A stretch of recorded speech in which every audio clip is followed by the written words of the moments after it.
सुस्वार जी हाँ, आप वहाँ पे देख रहे हैं पवन बछूरी, यहाँ से हुआ फिर से हुआ तैयार पवन बछूरी में। सुस्वार जैसे आप वहाँ पे खैर आप वहाँ पे देख ही सकते हो और अपनी स्क्रीन वहाँ पे जी हाँ, यहाँ पे जिस चीज़ का आप लोग वहाँ पे इंतजार कर रहे थे, आप लोग वहाँ पे देवी सॉन्ग आप वहाँ पे कब आएगा। तो यार यहाँ पे फाइनली यहाँ पे देवी सॉन्ग आ चुका है, खैर जो कि आप लोग वहाँ पे देख ही सकते हो।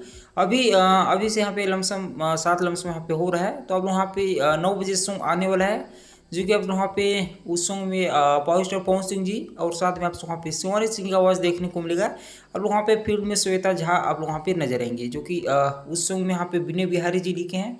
मतलब आप लोग वहाँ पे समझ सकते हो कि सॉन्ग आप लोग वहाँ पे काफ़ी हाई लेवल का आप लोग वहाँ पे देखने को मिलेगा। और साथ में यहाँ पे म्यूजिक दिए हमारे प्रियांशु सिंह जी।